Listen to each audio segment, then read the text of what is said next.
Dawn broke over Meadowbrook, casting a gentle light across the village as it slowly came to life. The air was fresh with the promise of a new day, and the village, no longer cursed, began to hum with activity once more. People emerged from their homes, some with a renewed sense of purpose, others with the lingering sorrow of loss. The faces of those who had lost loved ones carried a quiet grief, and a few mothers still wept softly, clutching the toys or clothing of their missing children. Fathers, equally stricken, offered what comfort they could, holding their wives close as they all tried to move forward. But despite the shadows of loss, there was a palpable sense of relief in the village. The dark cloud that had hung over them for so long was gone, and with it, the oppressive fear that had gripped their hearts.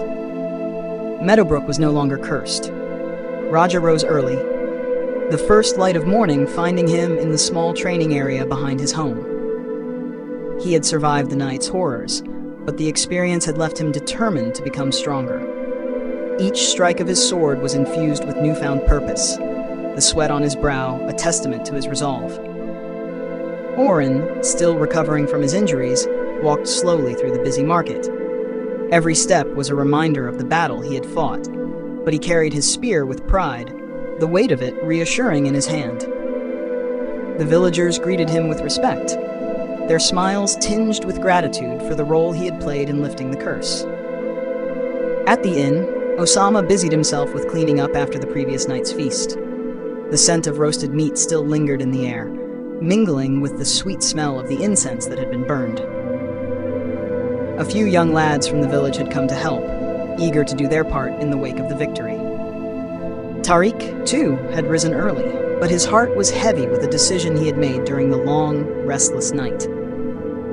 After washing his face, he stared at his reflection in the small mirror, seeing in himself the determination that had slowly taken root. He could no longer stay in Meadowbrook. The memories of Lila were too strong, and the village held too many painful reminders of what he had lost. He had resolved to leave, to follow in Gabi's footsteps and become a hunter, strong enough to protect those he loved. With this decision firmly in mind, Tariq packed his things. He carefully placed his dagger and short, cracked sword into his pack, along with a few other belongings. He had made up his mind. He would ask Harun for permission to leave and to go with Gabi as his apprentice. The thought filled him with both fear and excitement, but he knew in his heart that this was the path he had to take. With his pack slung over his shoulder, Tariq walked with purpose toward the forge. As he approached, the familiar sound of hammer striking metal rang out, steady and sure. He hesitated for a moment, doubt creeping in as he wondered if Harun would allow him to leave. But his resolve was strong, and he knew he couldn't stay in Meadowbrook. Summoning his courage, Tariq entered the forge. Harun was hard at work, his focus entirely on the task before him. The forge was hot, the air thick with the smell of metal and sweat. Tariq stood before him, waiting for Harun to acknowledge his presence. When Harun finally glanced up, he gave Tariq a quick once-over, but said nothing.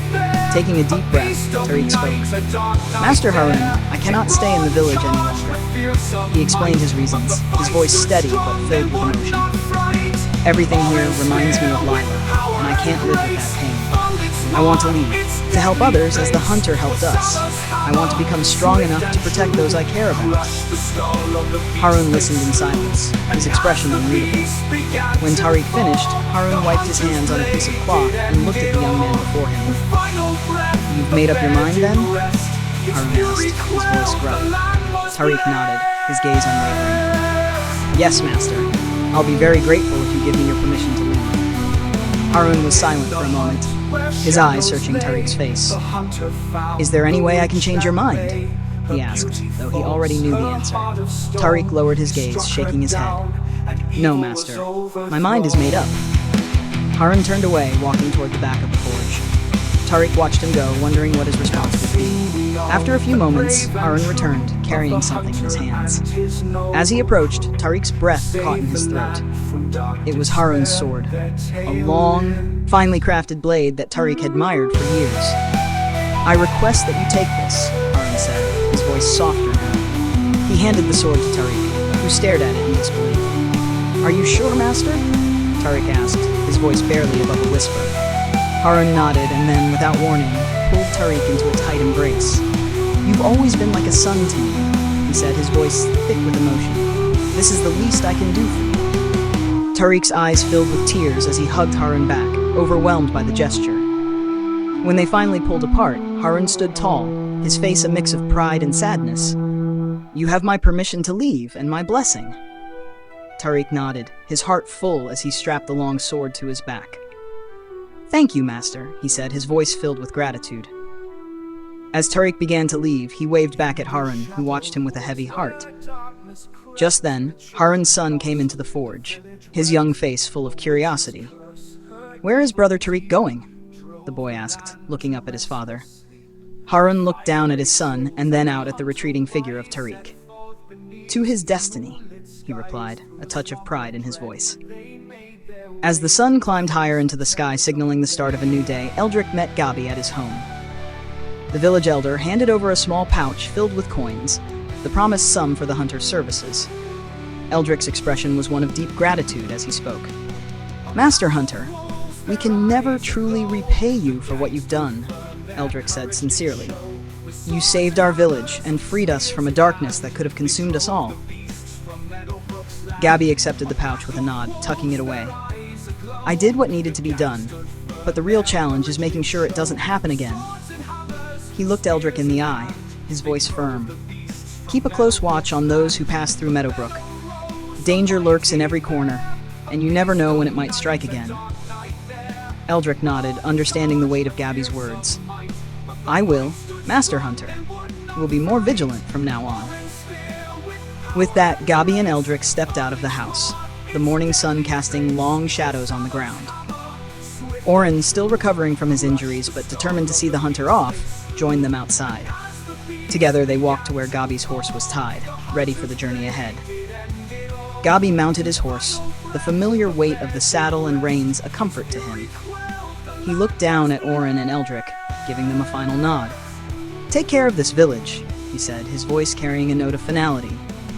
As Gabi began to ride away, Eldrick called out to him. "Master Hunter, where will you be heading now?" Gabi turned slightly in his saddle, his eyes focused on the horizon. "I'm heading toward the Middle Lands," he replied, the words carried on the morning breeze. Eldrick nodded in understanding, watching as the hunter rode off into the distance. Gabi had only gone a few meters when a shout rang out behind them. "Master Hunter, wait! Master Hunter, wait for me!" It was Tariq, sprinting toward them, his face flushed with exertion.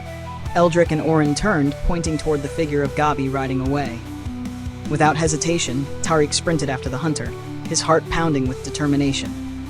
Gabi heard the shout and slowed his horse, turning back to see Tariq running toward him. He stopped, allowing the young man to catch up, curiosity flickering in his eyes.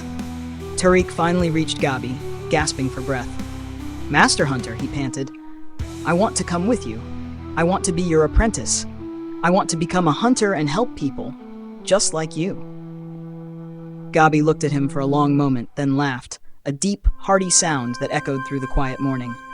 "You're serious, aren't you?" he asked, but the resolve in Tariq's eyes quickly changed his tone. "So, you really are serious?" Tariq nodded, his gaze unwavering. "Yes, Master. I've made up my mind." Gabi's expression grew more serious as he considered the young man's request. "Look, kid, I'm heading to the Middle Lands. It's dangerous out there, and you'll be nothing more than a burden to me." He paused, watching Tariq's face for any sign of doubt, but finding none. "But if you're really determined to become a hunter, you should go to Karashia City." Tariq's brow furrowed in confusion. "Karashia City?" Gabi nodded. "There's a man there named Andreas. He trains hunters, because hunters don't take apprentices anymore. We prefer to work alone." Tariq's face brightened with hope at the mention of a path forward. "Andreas? I'll go there. I'll train under him." Gabi leaned down slightly, his voice firm but encouraging. "Once you've become a hunter under Andreas, then come find me. If you truly become a hunter, it won't be a problem. Hunters are excellent at finding people." Tariq's eyes shone with determination. "I'll do it, Master Hunter. I won't disappoint you." Gabi straightened in his saddle, giving Tariq a final nod. "I'll be waiting for you, kid. Don't disappoint me." With those words, Gabi turned his horse and continued his journey toward the Middle Lands, the figure of the hunter growing smaller as he rode away. Tariq watched him go, the resolve in his heart solidifying. He had a new goal, a new path to follow, and he wouldn't rest until he had earned the right to be called a hunter. As Gabi disappeared into the distance, Tariq turned and began his own journey toward Karashia City, where he would seek out Andreas and start his training. The road ahead was long and filled with challenges, but for the first time in a long while, Tariq felt a sense of purpose guiding his steps. Of the brave and true, of the hunter and his noble crew, who saved the land from dark despair, their tale will live.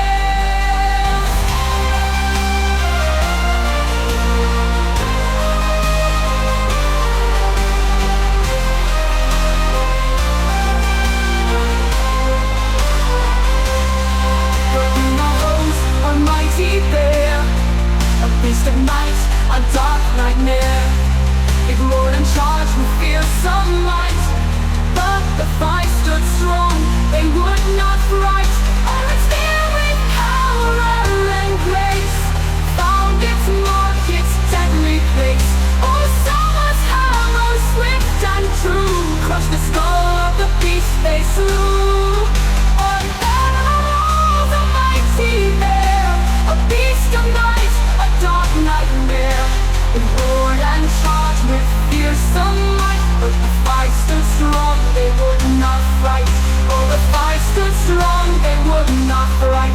Oh, the fight stood strong, the beast they slew. Power and grace found its mark, its deadly place. Oh, Summer's hammer, swift and true, crushed the skull of the beast they slew. And as the beast began to fall, the hunter's blade did end it all. With final breath, the bear did rest, its fury quelled, the land was blessed.